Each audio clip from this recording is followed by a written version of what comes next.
Another day, another mini vlog. Maraming gawain na nga po na naman ang aming haharapin sa umagang ito. Ginawa ko na nga pong salamin dyan ang aking cellphone. Dinalan ko na nga po ang aking asawa ng kape para diretso na ang pag-display niya ng mga hindi ko kayang i-display katulad ng mga bigas. Sinimulan nga po namin ang umaga syempre sa kailangan kasi mag-recharge para sa maghapong pakikibaka na naman.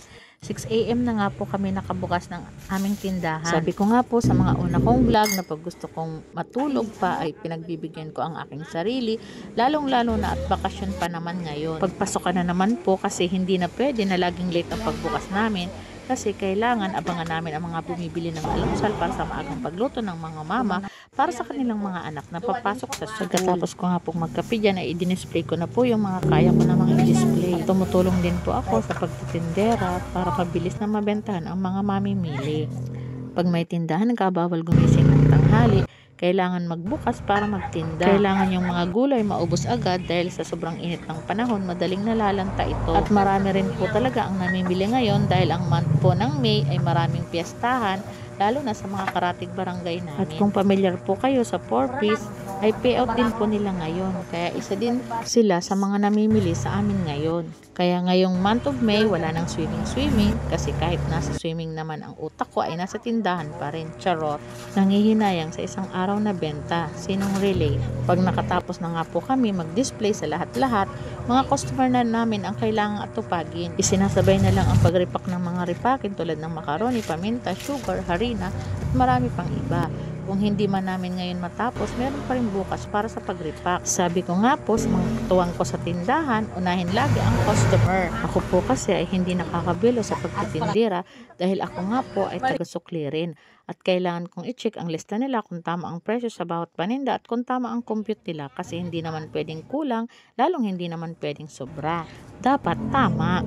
Ang asawa ko po ay minsan namamalingki sa bayan pag ganitong araw. 3 PM to 5 PM ko siya pinapapunta sa bayan para iwas sa sobrang init ng panahon kasi nagmumotor lang siya at bukod dyan baka kung ano mangyari sa kanya dahil sa init ng panahon.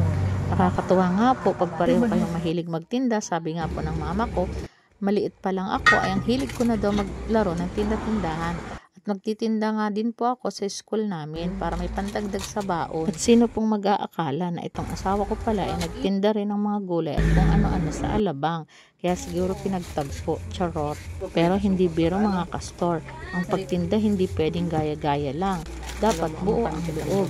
Dapat pilit talaga at nasa puso mo ito. At lagi pong tatandaan na dapat ang pagtitinda ay papanindigan mo. Hindi pwedeng bukas-sara. Dapat laging bukas at kahit kaunti lang ang benta o marami, dapat go lang. Tuloy-tuloy lang. Pwedeng magpahinga pero hindi susuko. Pwede naman magpautang pero para lang sa mga good player. Kailangan napaparoling ang puhunan para tuloy-tuloy ang tubo. Malalaman mo yan habang tumatagal, lumalaki na ang tindahan mo at dumarami na ang puhunan mo. Kahit nga may sakit ang may mga tindahan, nagbubukas pa rin kasi kawawa ang mga suki. At syempre may mga paninda ka rin na kailangang ma-dispose kasi baka ma-expire. Naalala ko po pati yung isang tindera ko dati. Sabi niya sa akin, ayaw niya daw magkaroon ng tindahan. Tinanong ko siya kung bakit. Alam mo ba mga kastor kung anong sinagot niya sa akin? Ayaw niya daw maging katulad namin. Kasi kahit daw grabe ang lagnat namin, ay nagtitinda pa rin kami. Nahihirapan pala siyang tumingin sa amin. Alam ko naman po na kailangan pag may sakit, kailangan po magpahinga. Nagbubukas po kami kasi nandyan naman po ang asawa ko para mag-cashier.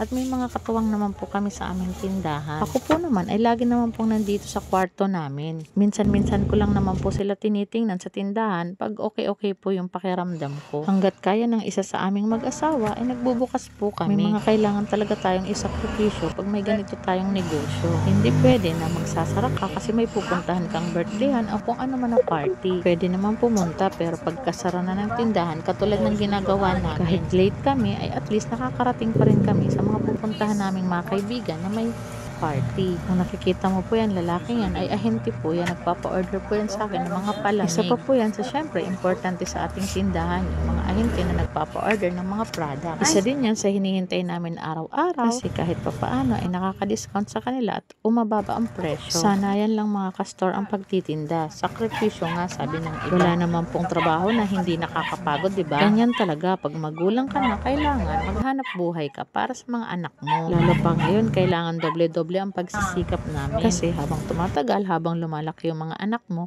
lumalaki rin yung gastos. Katulad ngayon, may anak ako na nasa kolehiyo na, kaya dapat doble-doble ang aming pagkakakitaan. Kaya naman pong isang yan na lalaki ay nagdala rin po yan ng mga gulay sa akin. At dumating rin po pala ang kinukuhanan ko ng pakwan. Isa din po kasi to sa itinitinda ko kasi meron namang pong naghahanap. Sayang naman kung wala kaming maibibigay. Mabenta po ngayon ang watermelon kasi nga po super init. At yung mga nagsiswimming po, dumadaan po sa akin para bumili. Lahat na po ng pinagkakakitaan o mga produkto na mga in demand ngayong summer ay tininda ko na nga po. Kasi po pag demand, syempre fast moving po yan. At yan po ang inaabangan ko na ibenta. Mahirap ang pagtitinda pero masaya. Kakapagod pero nakokontento ka kung anong meron ka. Nasusunod kung anong mga gusto mo na ibibigay mo lang sa pamilya ang mga pangangailangan nila. Yun lang ay sapat na.